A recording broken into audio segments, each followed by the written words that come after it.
General quarters, all hands man your battle stations. Broadcasting live on WNN 1470 AM, 95.3 FM, iHeartRadio, and the World Wide Web. This is Make America Think Again with your Google Blacklisted host, Tom Trento. Danger, Will Robinson. Danger. No, Will Robinson. Danger.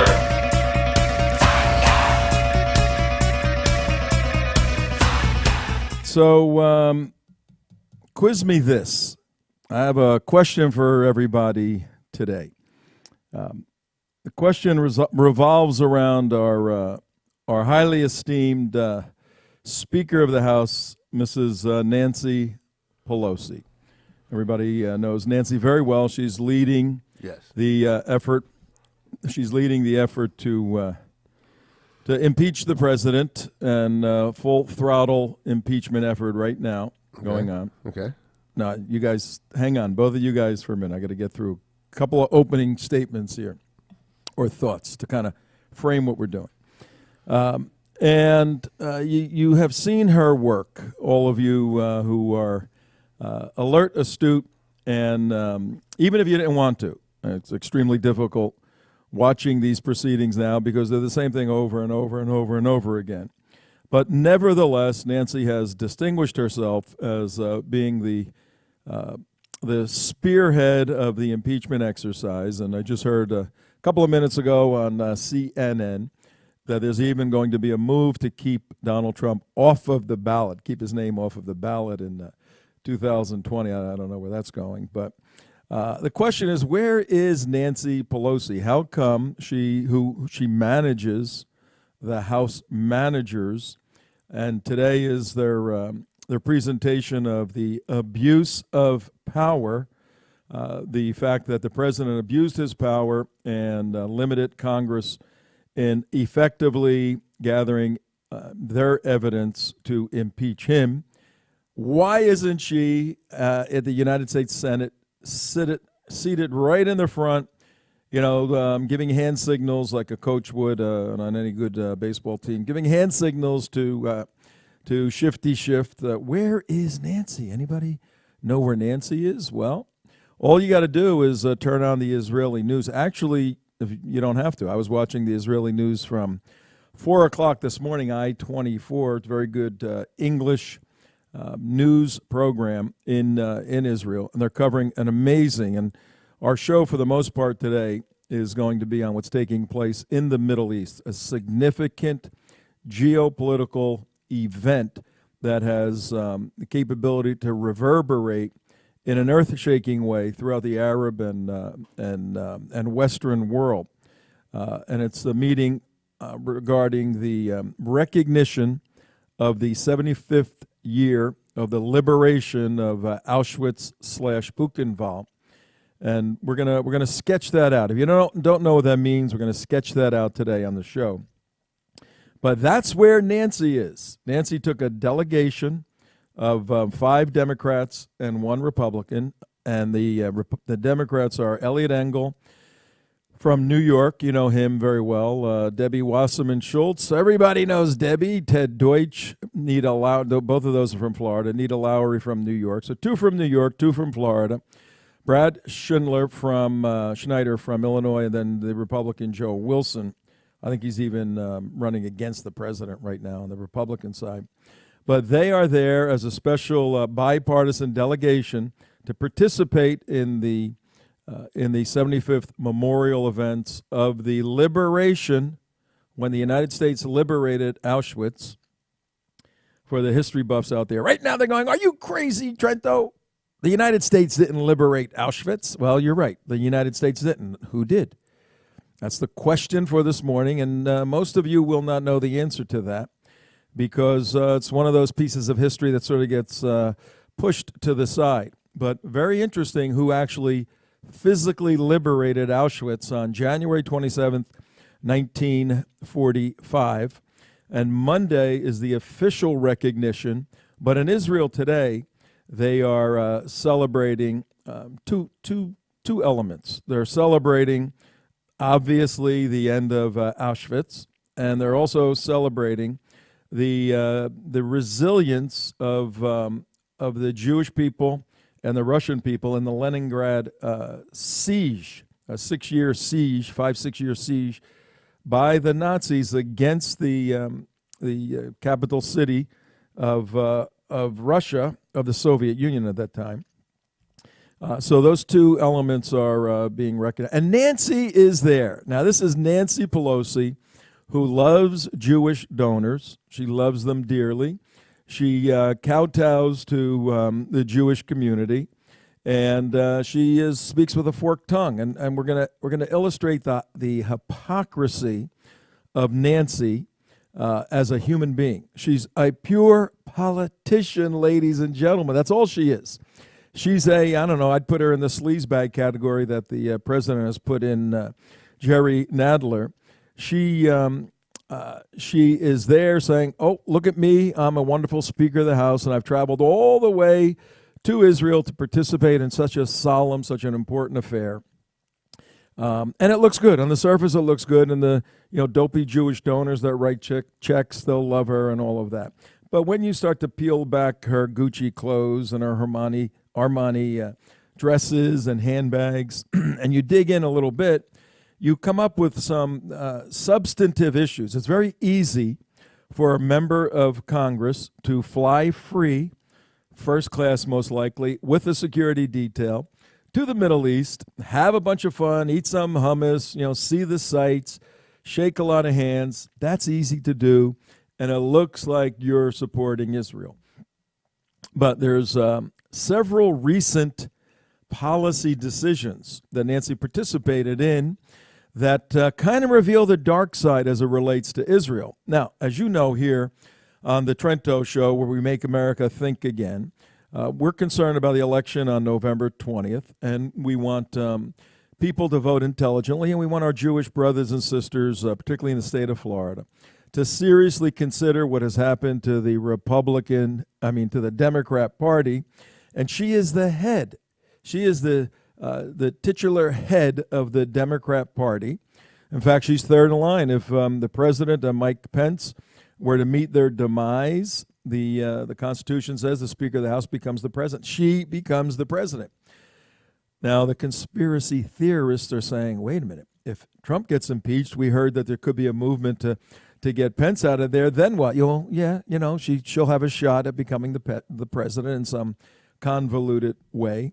But that's not what we're talking about today. We're talking about the hypocrisy of Nancy Pelosi as a human being, and overlay that hypocrisy to this absurd impeachment situation that's going on, and you start to see the foolishness of what's happening. Now, I'm going to ask our boys in the control room, J. Mark and Midwest Dick, are there any policy decisions, policy crises that occurred, in the past year or so that had Israel at the forefront, and where the president was right on point supporting Israel every step of the way, and Nancy, number 3 in line for the presidency, the Speaker of the House, was right on point, leading the opposition on policy issues to supporting Israel. Gentlemen, you got anything you can throw out for our audience today, the 23rd of January at 5 minutes, 6 minutes after the hour? Tom Trento, your host, 12 minutes after the hour, WNN 1470. Time flies when you're having fun. Gentlemen. Number one, embassy move. She was completely against the embassy move, thought it was going to cause all kinds of destruction, chaos in the Middle East. She was leading the opposition on that one. That's the easy one. That's an easy one. The embassy move, as you know, Mark, you were there with me and Ronnie Wexler and Anna Cohen and Barry Fernandez and Alan and everybody else, the whole United West team. You were there. May 14th, 2018, a high point of our life as Zionists, as Christians and Jews, as national security analysts. You were there. Donald Trump did what very few people had the courage to do. Absolutely no president had the courage to do. He actually said, I'm going to move it, and he moved the United States Embassy, which was based in a very secure building in Tel Aviv, right on the beach, You can come outside, go to the beach, and then go back. Kind of cozy place. Well, he moved it about 30 miles south to Jerusalem in a building. Now, the actual embassy building is being constructed as we speak. The temporary building houses the embassy now, and we were there for the actual move. Nancy Pelosi was against that. How come? Oh, it was going to light up the Middle East, and all kinds of chaos was going to erupt, and just like everybody else was said before that, Arab world is not going to stand for it. It's going to fire off another intifada, and just all hell breaks loose.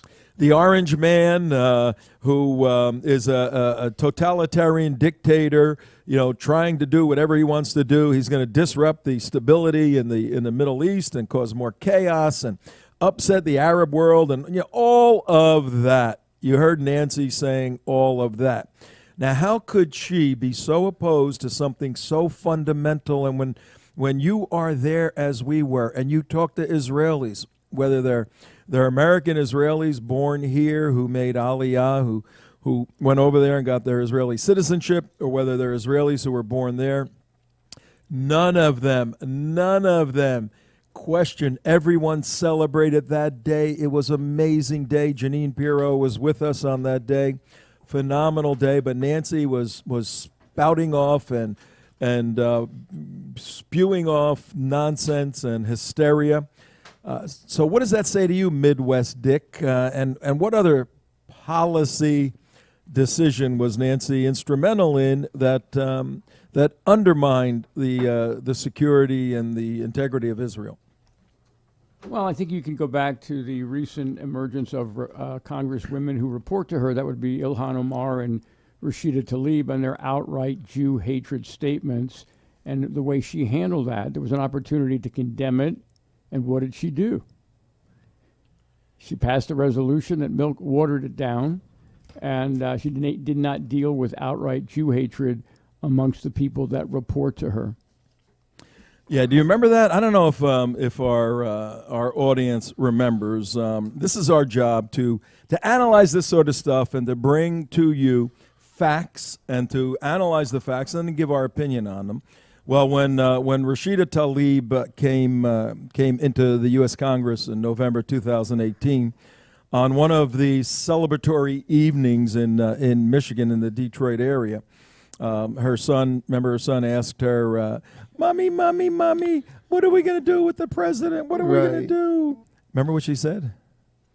Impeach the... Don't say the bad word on the radio. You can't say the bad... You can say effer. Okay. She told her son, like her 9-year-old son, in front of an audience, a very gregarious, celebratory, happy that she won, we're going to impeach the mother effer. That's what she said. And she's gloating in that now. That's Rashida Tlaib, congresswoman from the Detroit area, Palestinian. I believe, was she born? I think she was born in Palestine, wherever Palestine is. Her family is still there. Her family is still. Oh yeah, her grandmother. I forgot about her poor grandmother. She had to go visit. That she could, and the mean old Trump was denying her the visit. And when both of them were going to go not too long ago, and the Israeli government said, go somewhere else. You're not really welcome here, to Rashida Tlaib and Ilhan Omar from Minnesota.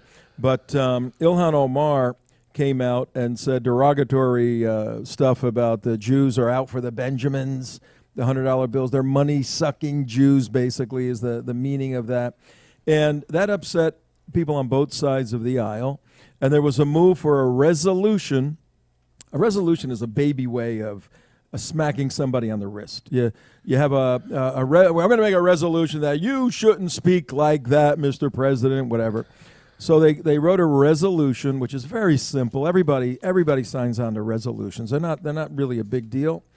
And it would have been very simple to have a resolution condemning her derogatory language as a sitting member of the U.S. Congress toward the only Western country in the Middle East. Very simple. But what did Nancy do, Midwest? Well, they watered it down so that, not to offend anybody. Obviously, if she had done her job, she could be reading the resolution condemning Jew hatred that she issued while she's there. Obviously, she's got nothing to say because she totally finessed it and allowed it to be whitewashed. Completely whitewashed. So our point, Mark, tell me, what is our point right now regarding Nancy Pelosi for our dear listeners and viewers, because you're now watching this on theunitedwest.org. You can watch it every day. What's the point with Pelosi we're making right now for our good friends, the big idea? Well, I have one other one. What's that? You got another? Yeah. How about the Golan Heights? Did she oppose the Golan Heights? I don't know. But I can't see her supporting that. Well, we can check. We can have a fact checker in here. Somebody with a computer can be a fact checker. Her view on the Golan Heights. The Golan Heights are and you need to come with us, folks. You really do. We're going in May. We're leaving on May 18th, coming back on the 29th, and we just added to a phenomenal special Election Day mission where we're going over there, a group of 50 people from the U.S. We added a television celebrity, Siggy Flicker, and for many of you who watch reality TV, she was on the Real Housewives of New Jersey. She's an Israeli, born in Israel, lives in New Jersey. She's a real housewife, a very charismatic, flamboyant, gregarious, loud, speaking her mind individual. She was on the show for several years, but she has she responded to a calling. She believes her calling now, and she speaks all over the place, is to speak against exactly what we're talking about, this Jew hatred, this anti-Semitism. And Siggy, S-I-G-G-Y, Flicker, interesting name, Siggy Flicker has signed on with us. She is going to be a co-host of our mission to Israel. So all of you that are Siggy Flicker fans, and go look her up, S-I-G-G-Y Flicker, just the way it sounds. She will be coming, and she has a very esteemed father, Mordecai Palau. He is the former head of the division of Yad Vashem. I'm going to tell you about Yad Vashem in a little bit. He was the head of a division in Yad Vashem that recognized righteous Gentiles. Anybody know what a righteous Gentile is? Yes. What is a righteous Gentile? One who saved the Jewish people during the Holocaust, like Schindler's List. Yeah, Oskar Schindler was probably the definitive righteous Gentile. And what Israel did, now this, again, for all of our listeners and viewers, we're a national security educational organization, the United West. We deal with the primary threats to the United States, and the two primary threats right now are, Midwest Dick, you got Sharia Crime Stoppers going on. Who's on next, and what are the two primary threats that you at Sharia Crime Stoppers are dealing with? Well, tonight we have Dr. Mark Christian. He is grew up in Egypt, and he was an imam. He lived in and amongst the Muslim Brotherhood, which, as you know, started in Egypt. He converted to Christianity. He lives in the Midwest, and he has a meeting this evening, and we're going to put our cameras into his meeting, actually in Nebraska, and we're going to get a Middle East update from somebody who knows and understands the Middle East. The two threats that we work with in the United West and Sharia Crime Stoppers are, in fact, the threat to America, the Marxist Islamic Revolution. So we've got the Marxists running around in Florida. We have the Islamic folks running around the whole country. And you can tie both of those back to the conversation we're having about Nancy Pelosi. Yeah, and that how could they, if somebody wants to watch that, what do they need to do? You simply go to theunitedwest.org. You click on the Sharia Crime Stoppers button on the top banner, and right there is a link to register. You register for tonight's, and you'll be registered for all of the webinars we're having throughout the year. You got to do it, folks. You just go sign up. You'll get an email that says join here. You got to download Zoom, the application Zoom, right? Once you hit that link, it happens automatically. It happens automatically. So you hit the link, and then you're in a webinar. You're in with hundreds and hundreds of people watching subject matter experts. Tonight, Pastor Mark Christian, an amazing guy, friend of ours, amazing guy. And you, from the quietness of wherever you are, you can watch it on your smartphones. You can watch it while you're driving. Don't do that. You can watch it in your living room, wherever. And not only that, you can participate. Tell them how, Midwest Dick. They can participate if they want to. Right. So the webinar capability gives you the ability to click on a button that says Q&A and to type in your question. The questions are brought forward by our friend Mary to the expert. Tonight will be Dr. Mark Christian. Keep in mind, tonight we're going to interleave live questions from his audience with questions from the national webinar audience. So you'll get a chance to hear what people in Nebraska think, as well as getting your questions answered. All right, so sign up. Go to theunitedwest.org. Sign up for the Sharia Crime Stoppers. You'll see a little pull-down menu, and sign up for tonight. And then in your spare time, go to Jerusalem Day 2020, JerusalemDay2020.com, and you'll see Ziggy Flicker. We have our picture up on the right side of our website for the special election year mission. But we're gonna do, we added to the program a special program added to our mission, our 10-day mission, a special program at Yad Vashem, the Holocaust Memorial Museum in Jerusalem, a program entitled Confronting Anti-Semitism at Yad Vashem.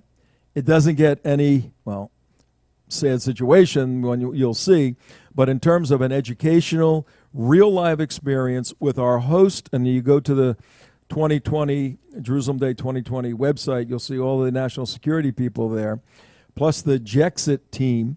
It doesn't get any better. You're going to have some of the world's experts on national security, on Islamic jihad, on anti-Semitism, all together on the same bus at Yad Vashem. That is the trip of a lifetime. And our purpose for providing this sort of information, this experience, this education, isn't just for that, though that in and of itself is tremendous. It's very good to be knowledgeable on these issues. But the knowledge base that we're providing is designed to come back and influence people in the United States to have a better understanding of the Jew hatred spreading worldwide, and obviously spreading in the United States. It's all over the place. We had down in South Florida recently a young Jewish girl who wore a Star of David, and she was harassed at a very prestigious South Florida high school, and you're starting to see this on the news, and she was with the president the other day in the Oval Office. She was harassed, and the students started drawing swastikas and all of this. Just outrageous stuff. And I'm going to ask our esteemed panel here of Midwest Dick and Jay Mark in a little bit why people hate Jews. I mean, I want to dig down below the surface to try to see if there's any justifiable reason why somebody should hate a Jew. Muhammad. Well, okay. Muhammad hated Jews, so therefore Muslims hate Jews. That's if Muhammad did Doctrinally, it. Yep. If Muhammad did it, then it's okay. All right, so when we start peeling this back in a little bit, we're going to see that there is institutional Jew hatred. By that we mean a particular institution or organized entity like Nazi Germany. They had in their doctrines, they had in their writings, they had in their manifestos, in their charges. They had the fact that Jews were inferior people. There should be continual enmity toward them, hatred toward them. And eventually that led to what we're talking about today. And let's not forget the Grand Mufti. If Hitler would have taken over the whole area down there, was destined to become the Führer of the Middle East. And they had concentration camps all lined up to throw Jews into those. And that's not supposition. That's actually plans and evidence that we have, because the Grand Mufti was the one who aligned with Hitler during World War II, and who actually formed Nazi SS divisions called the Handskar divisions, and wiped out 90% of the Bosnian Jews. Yep, the Grand Mufti, the big Muslim, the top Muslim in Israel, the Grand Mufti al-Husseini, in the 40s. He, as Mark said, he lined up with Hitler, and he said, "Look, when you get over here, and I got a little bit of muscle behind me, I'll be your man. I'll wipe out the Jews in Israel." And at that time, there was only about 500,000-600,000 Jews in Israel. Wouldn't have been that big a deal with the Nazi army behind him to go in and just pull people out, cut their heads off, slice them up, and regain the land for Allah And that was the mandate. That was his mandate. Well, what really surprised us is me and Alan Corman, who we know all about the Mufti and all this stuff and all the history and everything. We went on one of the Israel trips, and we went up to, I forget the name of the city. But we walk up there, and there was the Grand Mufti on the wall who wiped out Jews before. On what wall? Oh, on the wall. There's a wall inside this building where he had the Mufti wiping out Jews.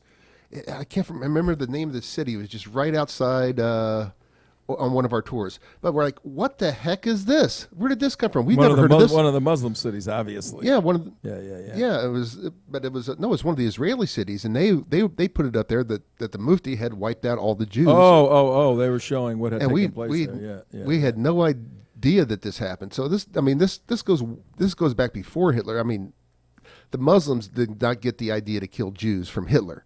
All right, more evidence it's the other way around, but. All right. Well, here's what we're doing today, folks. 11:29. We're basically sharing history from World War II with our audience, our viewers, and our listeners.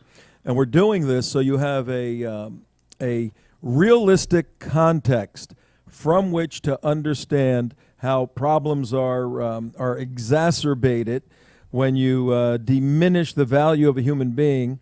Then the evil that's within human beings can be unleashed into demonic proportion, where Joseph Mengele, a German doctor.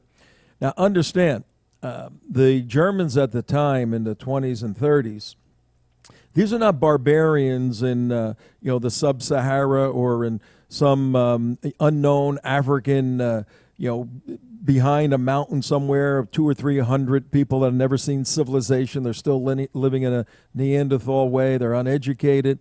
They're cannibals eating each other. This is not Germany in the 20s and 30s. This is Germany recovering from World War I, and Germany, who even then, 30s and 40s, boasted of highly, highly intellectual society. The universities, the great philosophers, many of them theologians came out of Germany. Germany was a very sophisticated intellectually and economically city. It was advanced from an educational point of view. These are not dumb people. These are highly intelligent people. How could someone like Joseph Mengele, who was the doctor of death for the Nazis, how could he take a fellow human being, a young baby, 7 or 8 years old, sometimes 3, 4 years old, and to do scientific studies on the color of the eye, inject with no anesthesia needles right into the eyes of these screaming children because they were Jews? How could somebody, in the name of science, the Hippocratic Oath, go read it, I will do no harm, every physician takes that oath. How could he view a human being in his hands as a human being that has less value than an animal? Animals were treated more humanely by Nazis than the Jews were. How does a human being get to this point? Well, we're saying that human beings are human beings, and these points that have occurred are not that far past in history. All you got to do is go back to Syria about a year or two ago with the Islamic State. What they were doing in their barbaric, horrendous ways of taking young kids and chopping them up in front of their parents because they were Christians or the parents were Christians. The depravity of the human capability knows no bounds. That's why somebody has to be on guard. That's why knowledge and information of history is so important. That's why right now in Israel, over 46 world leaders have gotten together as we speak. Right now, it's 32 minutes after 11, 32 minutes after 6 o'clock in Israel. It's the 75th anniversary of the Auschwitz liberation. World leaders pledged to combat anti-Semitism. And it's that Jew hatred that is the launch pad to Jewish destruction. We know well that words are not enough and that continuous action, heartfelt remembrance, and vast education are needed, wrote the King of Spain, King Felipe VI. And in the 75th anniversary, Israel is on a lockdown. All the streets are blocked because so many dignitaries are there. And the featured person, believe it or not, is Vladimir Putin. Anybody want to make sense out of that? Well, you were telling me earlier during the day that Putin was somehow involved in the liberation in Stalingrad, was it? In Leningrad. What happened is this. Here's what's going on in Israel. We're bringing you a glimpse of what's happening in Israel today. There are two memorial services going on simultaneously, if you're English. One of them is the recognition of the Soviet Army on January 27, 1945, rolling in with their tanks and their guns and everything else, and liberating, opening the gates. Work will set you free in German. Work will set you free at the entrance of Auschwitz. Busting that gate open, going in, and by then the Nazis had skedaddled out of there. The war was winding down. The Nazis were losing. And the Soviet Army, not the United States, liberated, were the first ones there and freed 7,600 Jews who were still imprisoned. And half of them just it was a freezing, one of the coldest winters on winters on record in Auschwitz, which is in the southern part of Poland. And of the 7,600, just within a month or so, half of them died because they were just beyond saving. They were emaciated. They were eating a piece of bread and a little bowl of warm water a day. The Soviet soldiers were shocked by what they saw. They said they saw skeletons with skin. Then they found over 300 or 400 bodies that were just laid on the ground that had been shot in the quick haste. What the Germans did when they knew the Red Army was coming, they took about 60,000 prisoners at Auschwitz and Buchenwald. And the best way to understand this is Auschwitz wasn't one building where everybody went into. Auschwitz is a city, an area in Poland, and Buchenwald is an area 2 or 3 miles away. And in this complex of maybe a 10-mile radius, 8-mile radius, there were hundreds of buildings. And in these hundreds of buildings, the what? I heard something. I have Damon on the line. Damon's on the line. Okay. We can get it, yeah. There were hundreds of buildings, and these hundreds of buildings housed 60,000 prisoners. And if you had any strength whatsoever, you went to work for the Nazi war machine. And if you didn't, you went into the very sophisticated crematoriums. You would go in, take off your clothes. You'd go, you need to take a shower. You'd go into the shower portion first. And instead of using running water, what did the Nazis use? Zyklon B. Zyklon B. They found that this insecticide that was used to kill pests also killed humans very, very quickly, and because the final solution, Hitler's final solution to rid the world of the evil Jews, needed mass killing. So they figured they got complicit and compliant Jews just walking in, getting on the rail cars, walking in, going in the showers to get cleaned up. Their bodies would go to the next phase. Their gold teeth would be taken out. The gold would be melted down, sent back to Germany for industrial purposes. And the bodies would be brought to the crematoria and burned. You know what Holocaust means? The word Holocaust. It's very interesting. No. Greek word, body burned, basically. Body burned. Really? The Holocaust was the burning of bodies, and over this Auschwitz area, miles and miles, hundreds of buildings, the Germans said, let's get out of here with some of these people. Let's get them to the other camps. And that was one of the Nazi death marches toward the end of the war, where they marched 60,000 decrepit and disabled Jews into these other camps, and they just died, and they went on the side of the road and froze and died. But the question is, could this ever happen again, and why would it happen? And we have Damon Rosen in Jerusalem right now on the line. Damon, tell us what's going on in Israel, will you please? Hello. The city's shut down traffic-wise. The main highway, Highway 1, from the airport into the city was shut for a few hours earlier, and I believe it's shut again right now, if I'm not mistaken. I went downtown earlier just to see how crazy it was. I saw one motorcade near the King David Hotel, which I know you know where that is, just a little bit south of the Jaffa Gate, a block or two.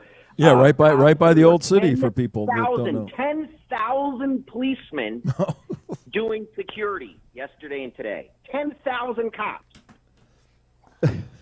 They are everywhere. Every highway entrance and exit, all along. It is absolutely crazy. Now, the 10,000 cops, was there any chatter that any of the neighbors are going to cause any problems, or is this precautionary, or was there something actionable, or what was going on? There wasn't any chatter about it. The Palestinian Authority's official newspaper came out calling for terrorist acts, calling for Arabs to kill at least one Jew to put a stop to the Holocaust for him. So there's not chatter when the official Palestinian Authority newspaper calls for it. You don't need intel. Well, that makes sense. Yeah, you don't have to be Inspector Clouseau to say, we got a problem here, Unbelievable. And what I really want to talk about, what is absolutely driving me crazy, and I just posted something about it. It's really taking off on the Book of Faces, is French President Emmanuel Macron. Yeah. And his two dastardly deeds. One of yelling at and embarrassing Israeli security forces as he entered the Church of St. Anne yesterday, as well as meeting with arch-terrorists, a guy whose college or his PhD thesis was on Holocaust denial. The president of the Palestinian Authority, Mahmoud Abbas. Think of the irony that the president of France, Vichy, when it was Vichy France in World War II, realized that French were helping Nazi Germany round up Jews for extermination. This son of a bitch, pardon my language, comes here and meets with Mahmoud Abbas, who the Palestinian Authority's policy is to pay Arabs to kill Jews. To this very day, they pay $350, $400 million a year to terrorists, who the only way to get this money is to harm or kill Jews. This is who Emmanuel Macron chooses to meet while he's here, to condemn anti-Semitism. All right, we got Damon Rosen on the line. We got Jay Mark in the control room with Midwest Dick. Tom Trento, your host, WNN 1470. On Damon, here in Florida, we had our winter, and the winter lasted. How many days did the winter last, guys? One. Oh, it was, two. It was 2 days. 2 days? Man, it was rough, too. It was rough. It was rough. We had a 2-day winter. Went down to, I think, 45 at one point. And what are you talking about? It was like 38 degrees. 38 where you were? Yeah, okay. 38 degrees, man. No, mine was 45. So we're past our winter here in Florida, and we're on WNN 1470, 95.3, or iHeartRadio. Today we're laying out the groundwork for an amazing event that's going on in Israel as we speak. We have Damon Rosen, who used to work with us here, now works with us over there in Israel. And it's the 75th anniversary of the Soviet Union.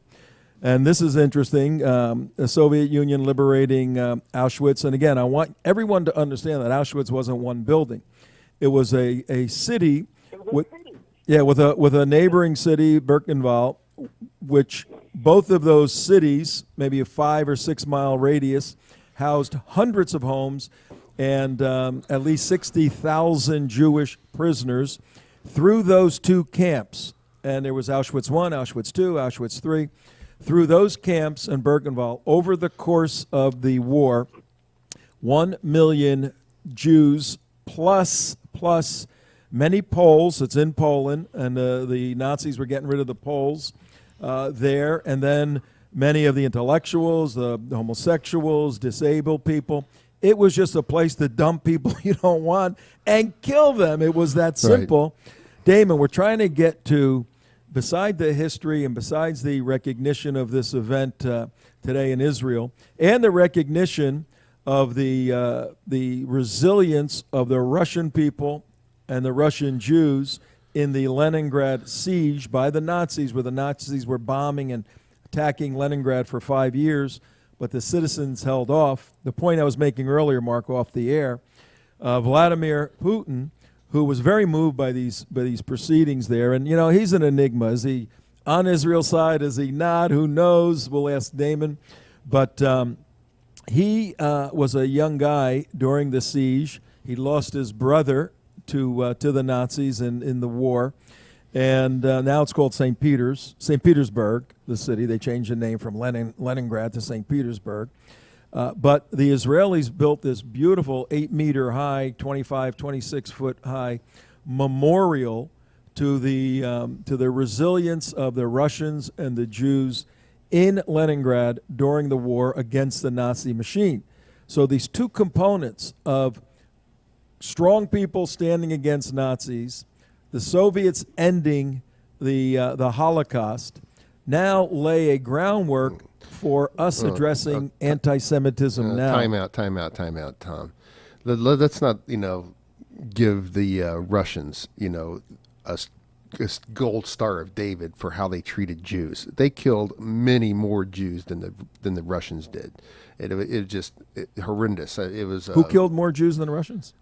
What? You said Russians killed more Jews than they did than Hitler did.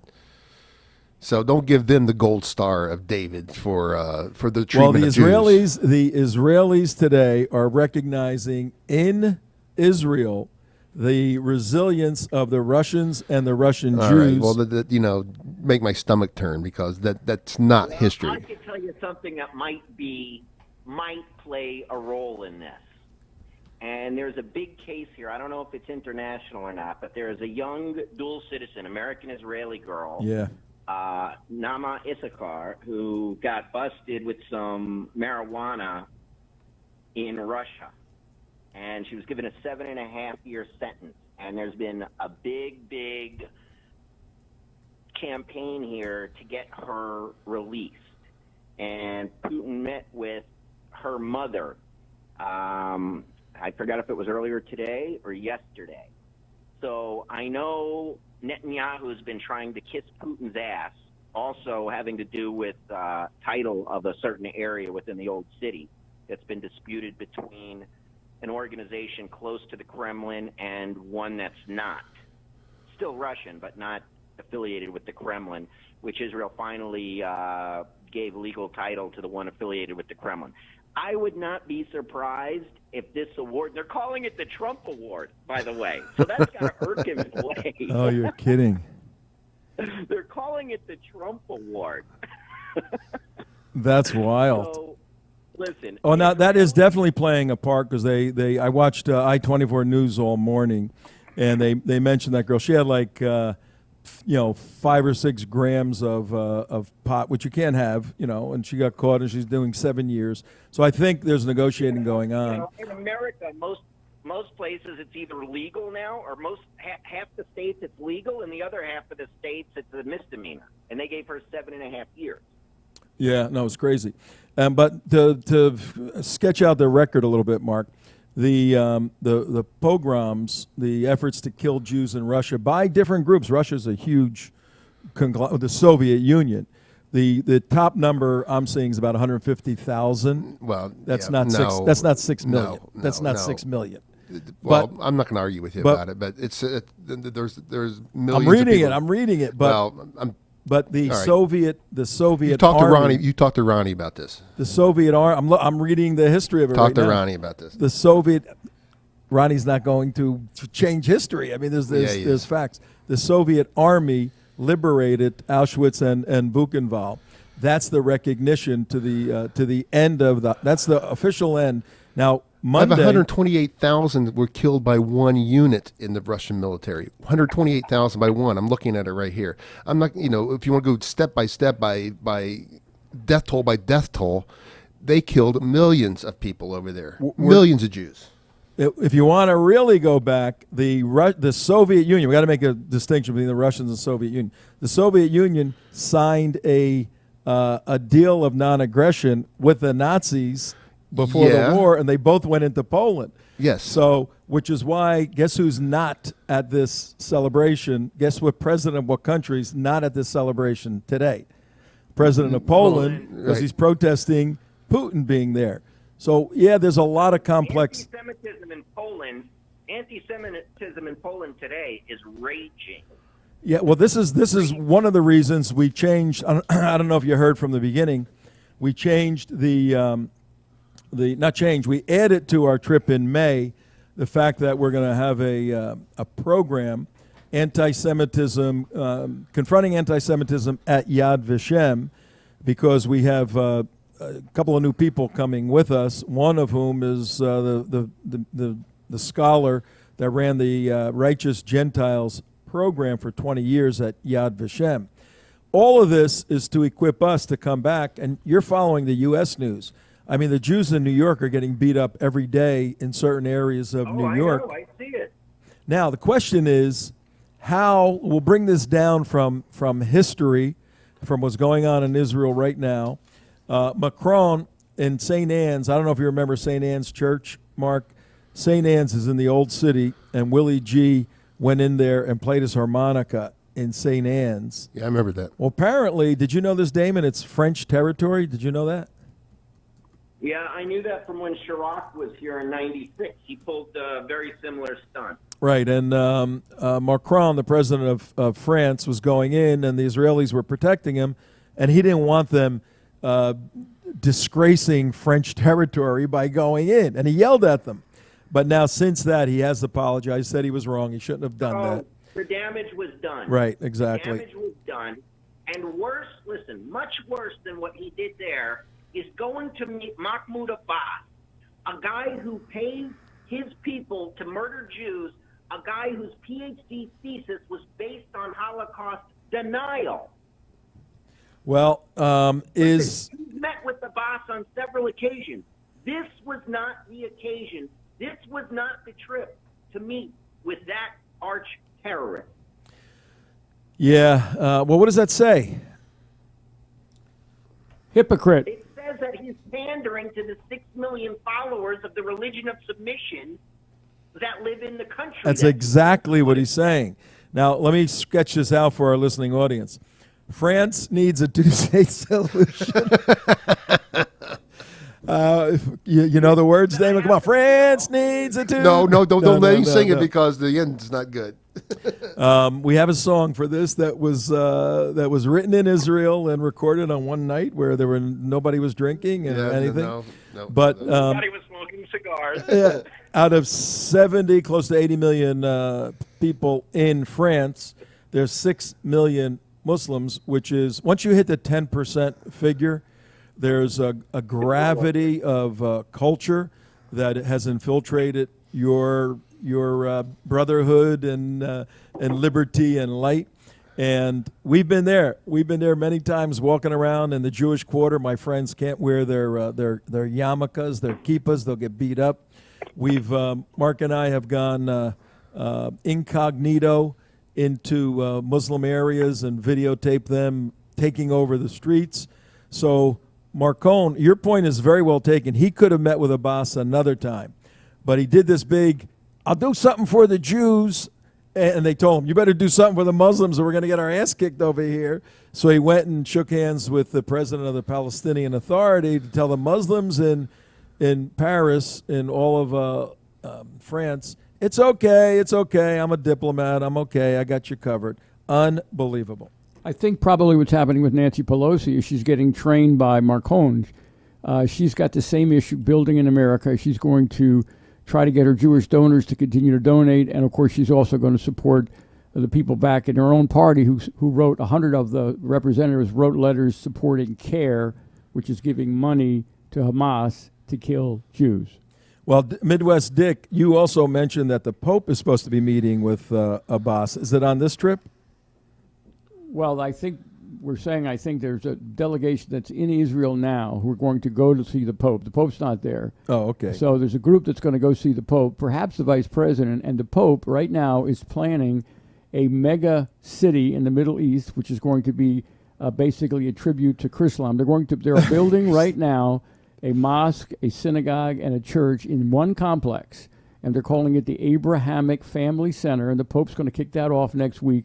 You have to watch and see if Mr. Pence goes. But if they can build an Abrahamic center in the Middle East, they can build it in Michigan, a mosque, a synagogue, and a church, all under one auspice of the Abrahamic family. That's really dangerous. And my friends who deal with eschatology, the study of end times, would say, oh, here's another piece of the puzzle. And the biggest unknown piece of the puzzle is this country, Russia. Where the heck is Russia? Are they friend or foe as it relates to the Middle East? And when you look at the end times biblical information in the book of Isaiah, the book of Daniel, the book of Revelation, you see the northern bear, which everyone interprets as Russia, having a very dominant role against Israel.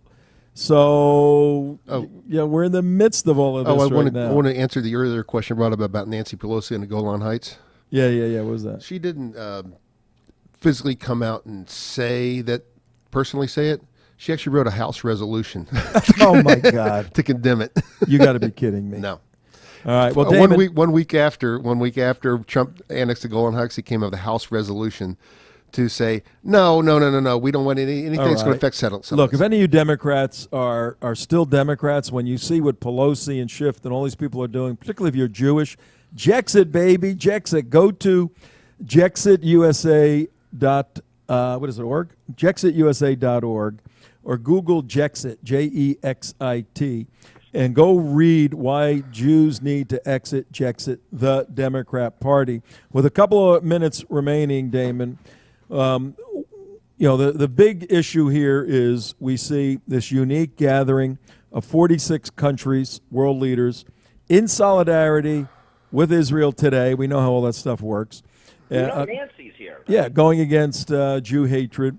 We see Putin in the middle, trying to see if he sides with Iran or the Soviets or Israel or America or whatever. Open question. But why do people hate Jews? I mean, I understand biblically the Jews were given a mission to evangelize. The Jews were the first evangelists. God said, here, you got a pagan world. You guys go out and tell them there's only one God. They were the first evangelists. They had to go tell the story of Judaism. And I can see you get beat up when you do that. It happens to Christians. But Jews don't do that anymore. No Jews run around saying, hey, you need to become a Jew. Hey, you need to become a Jew. Why don't you accept? It's the hardest thing in the world to become a Jew. Yeah, I know. It's hard. So why do people hate Jews? What is the deal? The rabbinate. Good luck getting an official conversion to Judaism. They make it almost impossible. Tom, what does it take to convert to Islam? What do you have to do? Say a few words, baby. Say, I hate Jews. Yeah, I hate Jews. I hate Jews. I hate Jews. You say the Shahada 3 times. You're a Muslim, right? Yep. Right. There is no God but Allah, and Muhammad is his prophet. There is no God but Allah. There is no God but... Don't. I can't say the rest. It's like Beetlejuice. Don't do it. Beetlejuice. Well, you know what? We're coming to the bottom, to the top of the hour here, the end of the show. I want to carry this question over until tomorrow because there'll be more festivities and regalia tomorrow in Israel and then Monday in Poland. But I want to seriously take a look at the question, and you can't have a better question on Jumpa Juma Freaky Friday than why are Jews hated? I have a question. What? How did you not call me for this show? we sent our psychic waves, and you got them. Well, yesterday we had the no-show show because we're trying to cover the trial, but you can't, in all honesty, cover nothing. Okay? So it's a nothing show. So we make the shows up. Like I get up this morning, I put the TV on. You didn't want to cover Chucky Schumer's amendment marathon? 12 of them? We did 8 of them, and then we all had... then we all had the gun to our heads. So and I guess Saturday the defense starts, but it's going to be the same thing over and over. We've all I heard mean, this. It's so bad. We've heard everything. It's so bad that CNN has on the court artist who's drawing the pictures. They're spending an hour with the court artist saying, "What was it like? Are the senators walking around? Are they asleep?" Are they? Laura Ingraham was up in the stage and she fell asleep. It's up crazy. in the audience and fell asleep. It really is crazy. So we're making shows up as. To watching the coverage live. I'm 7 hours ahead of. That's right. Washington, You are. You see the stuff. Yeah, you see it real time. I've been watching it as I go to sleep. Well, tomorrow, call in because we're gonna address and I've given a lot of thought, and I've come up with some reasons why people hate Jews, but I want to explore it. I want to explore this tomorrow. Yeah. So all right. Well, here we're going to go out here in 30 seconds. 10 seconds. All right. Boys, it was nice talking. Hey, Damon, you stay safe out there. And Midwest Dick, J. Mark, we'll see you tomorrow on Friday. We're going to ask the question, why do people hate Jews?